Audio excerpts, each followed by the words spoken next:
एक लड़की कॉलेज में अपना एग्जाम देने के लिए जाती है। जो एग्जाम का टाइमिंग था वो 4:30 से 4:45 तक का था। अपना एग्जाम खत्म करने के बाद वो कॉलेज से बाहर आती है और जो उसकी माँ बाहर इंतजार कर रही थी अपनी माँ की तरफ जाने लगती है, लेकिन बीच में ही एक लड़का उसे मिलता है। वो लड़का धीरे धीरे चहलकदमी करते हुए उसके पास पहुंचता है और अचानक से उस लड़की पर वार कर देता है। जी हाँ, चाकू से वार करता है और 7 बार चाकू से वार करके उस लड़की को वहीं पर ढेर कर देता है। पूरा कॉलेज सामने खड़ा था, पूरा कॉलेज देख रहा था, लेकिन कोई कुछ नहीं कर पाता क्योंकि उस लड़के के पास एक हथियार था और सब लोग उससे डरे हुए थे। आखिर क्या रीजन था कि एक कॉलेज में पढ़ने वाली लड़की का उसी के कॉलेज में पढ़ने वाले लड़के ने सबके सामने मर्डर कर दिया। ना उसने उस अंजाम की चिंता करी, ना उस सजा की चिंता करी, ना ये सोचा कि ये समाज या फिर उसके माँ बाप क्या सोचेंगे, और वो लड़का जो एक अच्छी पढ़ाई कर रहा था एक मर्डरर बन जाता है। जी हाँ, आज जिस केस की हम बात करने वाले हैं वो केस नेहा हिरेमठ का है, जो कॉलेज में पढ़ने वाली एक छात्रा थी। और ये केस उन सभी लोगों को सुनना चाहिए या फिर पढ़ना चाहिए या इसके बारे में पूरे डिटेल से जानना चाहिए जो लोग कॉलेज में जाते हैं, कॉलेज में जाकर रिलेशनशिप में आते हैं, लेकिन वो लोग कॉलेज के रिलेशनशिप के अंजाम को नहीं जानते हैं। कुछ लोग अच्छे अंजाम पर पहुंचते हैं, लव करने के बाद लव मैरिज कर लेते हैं और उनकी जिंदगी अच्छी चलती है, लेकिन बहुत सारे लोग ऐसे भी होते हैं जो उस रिलेशनशिप के बाद टूट जाते हैं, जो अपनी जिंदगी में आगे नहीं बढ़ पाते हैं, और कुछ लोग तो क्रिमिनल तक बन जाते हैं, मर्डरर तक बन जाते हैं। ये सिर्फ पहला केस नहीं है, इससे पहले भी बहुत सारे केस ऐसे हुए हैं जिसमें लिव इन रिलेशनशिप में रहने के बाद एक पार्टनर ने अपने दूसरे पार्टनर की हत्या कर दी। तो इस केस के बारे में उन सभी माँ बापों को जानना चाहिए जिनके बच्चे कॉलेज में पढ़ने जाते हैं और जो उनसे छुपाकर एक रिलेशनशिप में आते हैं और अपने माँ बाप के साथ अपने रिलेशन को साझा नहीं करते हैं। और ऐसे स्टूडेंट्स को भी जानना चाहिए जो अभी अभी कॉलेज में जाना स्टार्ट कर रहे हैं या फिर जो कॉलेज में पढ़ रहे हैं या फिर जो रिलेशनशिप में ऑलरेडी हैं, क्योंकि रिलेशनशिप में आना तो बहुत आसान होता है, लेकिन रिलेशनशिप के बाद क्या होता है, लोग किस तरह की जिंदगी जीते हैं, उनको ये जानना बहुत जरूरी है, क्योंकि ये उनकी पूरी लाइफ को इफेक्ट करता है।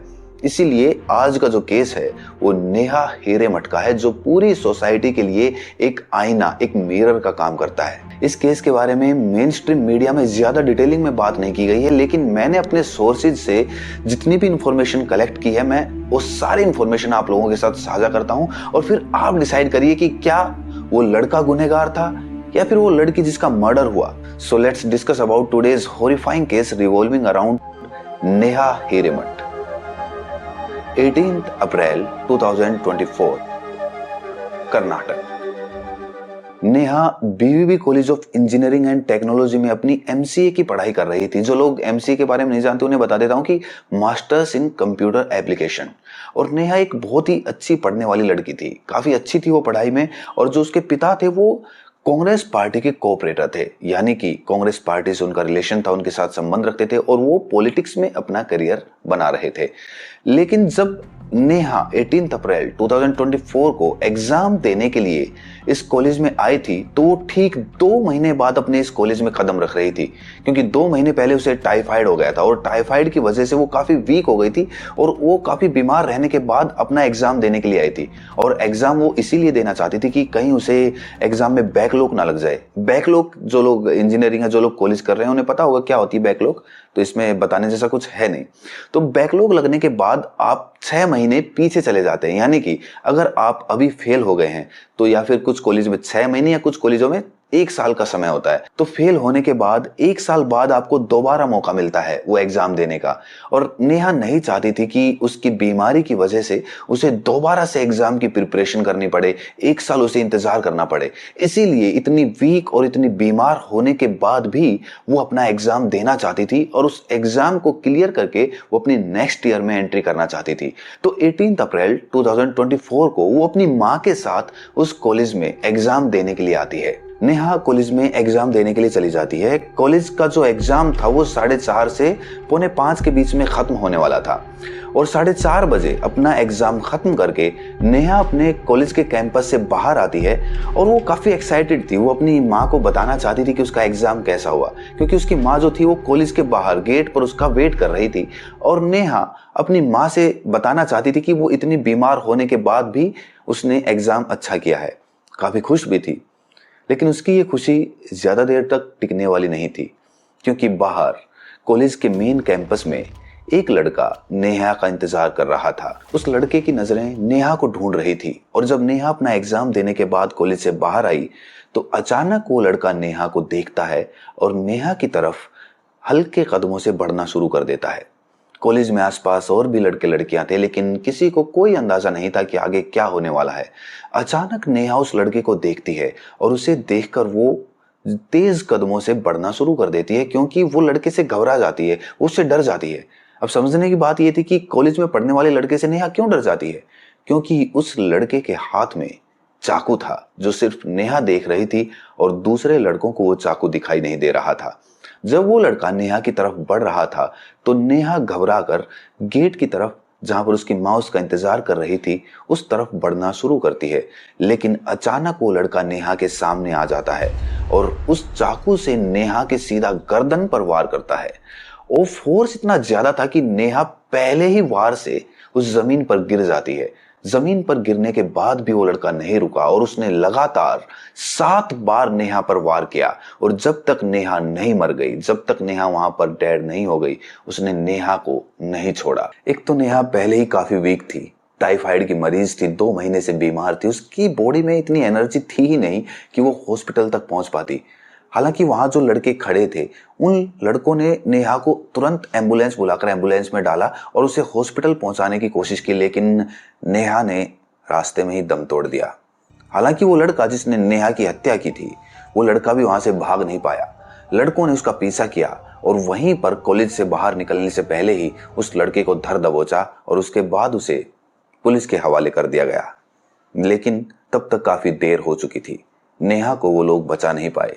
काश वो लोग उस समय सामने आ पाते, उस समय बीच में आ पाते जब नेहा पर लगातार वार किए जा रहे थे। लेकिन चूंकि उस लड़के के हाथ में चाकू था तो भीड़ में से कोई भी इंसान, कोई भी लड़का या लड़की सामने आकर नेहा की मदद करने के लिए नहीं आया।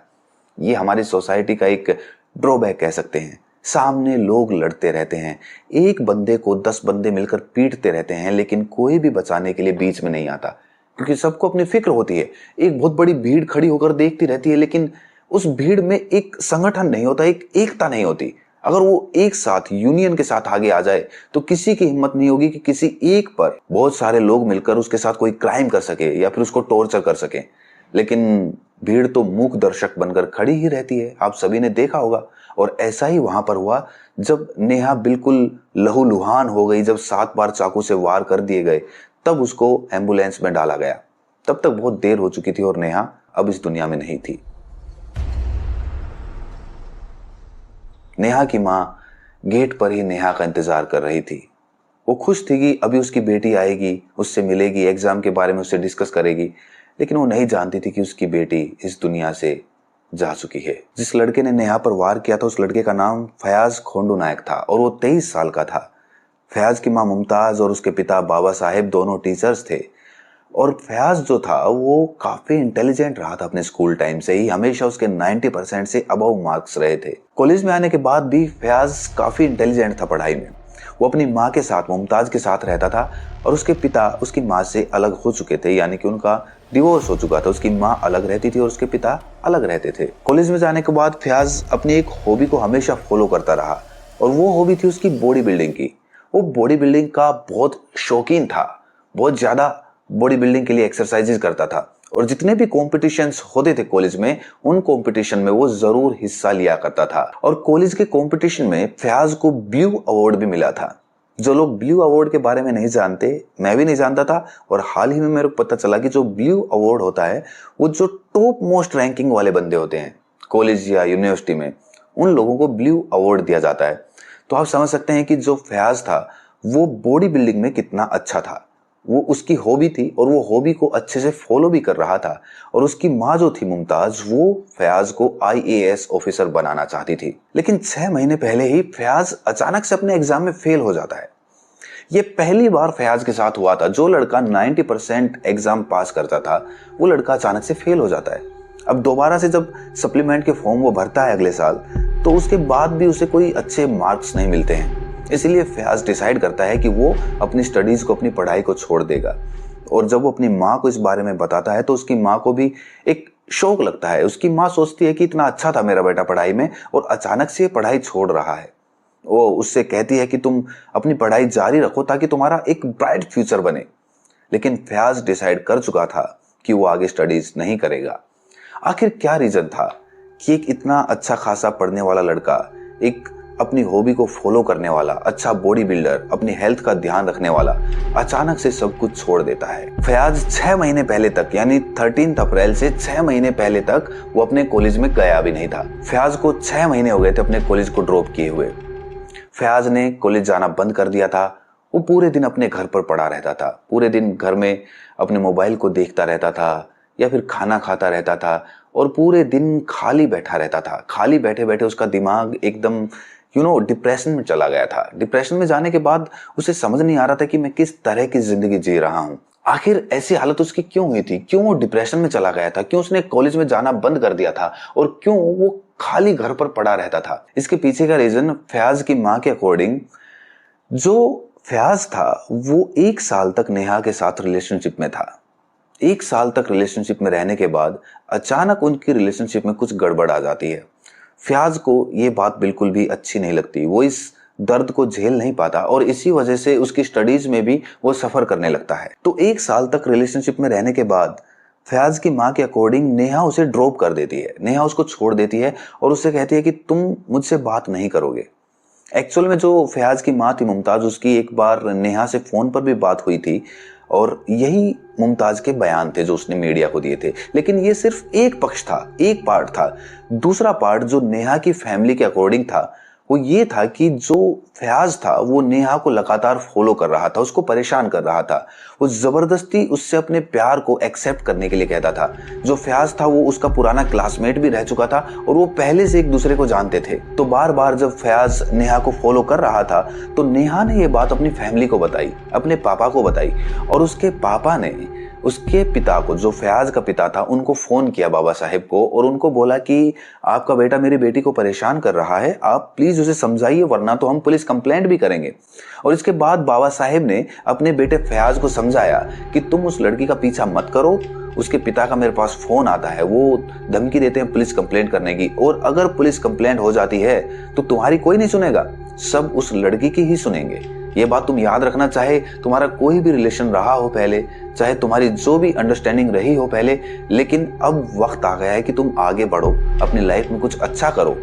और जो फयाज था वो नेहा से शादी करना चाहता था। उसने बहुत बार अपनी माँ को बोला था, लेकिन उसकी माँ ने उसको बोला था कि पहले तुम अपने पैरों पर खड़े हो जाओ, अच्छी सी जॉब पालो, अपनी स्टडीज खत्म कर लो, क्योंकि अभी वो 23 साल का ही था, उसके बाद तुम शादी कर लेना, उसमें कोई प्रॉब्लम नहीं है। फयाज की माँ के अकॉर्डिंग नेहा ने ही फयाज को सबसे पहली बार अप्रोच किया था। जब फयाज अपने कॉलेज में बॉडी बिल्डिंग कर रहा था तो पहली बार नेहा ही उसकी तरफ फर्स्ट मूव लेकर गई थी और नेहा ने ही सबसे पहले उसका कॉन्टेक्ट नंबर, मोबाइल नंबर मांगा था और इसी के बाद उनकी बात होना शुरू हुई थी।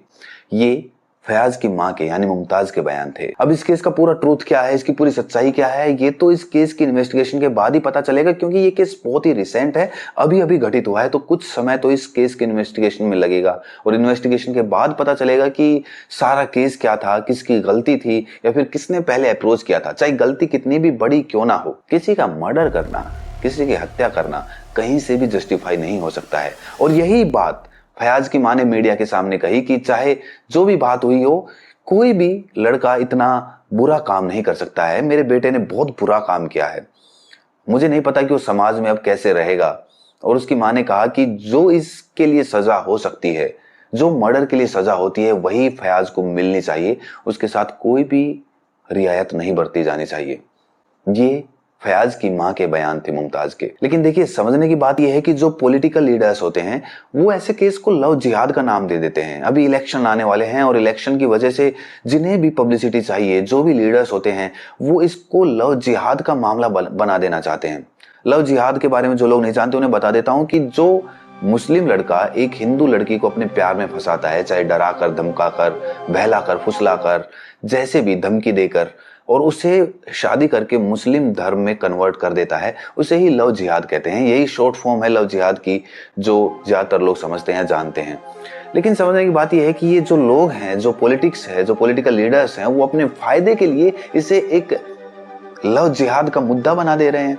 एक मासूम लड़की, 22 साल की लड़की जिसका ब्राइट फ्यूचर था, जो फ्यूचर में पता नहीं क्या करती, उस लड़की का मर्डर हो जाता है। एक लड़का जो रिलेशनशिप में था, जो अच्छा परसेंटेज हासिल करता था, बॉडी बिल्डिंग करता था, वो लड़का मर्डरर बन जाता है और ये लोग उसे लव जिहाद का मामला बना देना चाहते हैं। उसके ऊपर कोई भी रिसर्च या फिर कोई भी कोई भी स्टडीज नहीं करना चाहते हैं, जो सोसाइटी को एक डायरेक्ट मैसेज दे सकें, जो सबके लिए एक आईना हो, जो मिरर हो, ताकि जो बाकी के लोग हैं वो इस तरीके के कांड से बच सकें, अपने आप को सेफ रख सकें, अपने आप को सुरक्षित रख सकें।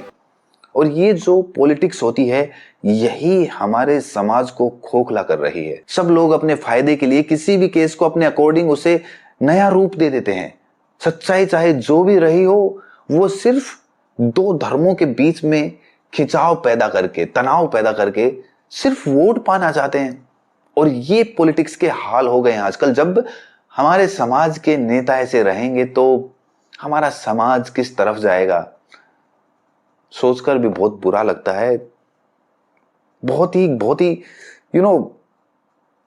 दम घुटता है जब एक साफ साफ चीज को भी धुंधला करके पेश किया जाता है। तो दर्द होता है और होना लाजमी है, क्योंकि हम भी तो इसी समाज के लोग हैं, हम भी तो इसी सोसाइटी में रहते हैं।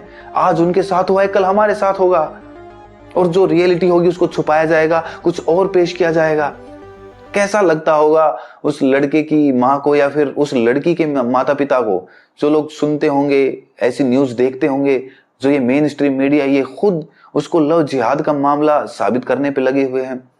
लेकिन मैं जब इसको स्टडी कर रहा था तो मुझे लव जिहाद जैसा इसमें कुछ ज्यादा लगा नहीं। मुझे सिर्फ यही महसूस हुआ कि ये दोनों की आपसी प्रॉब्लम थी। एक रिलेशनशिप में जो खटास आती है, जो तनाव पैदा होता है, ये उसी का अंजाम था।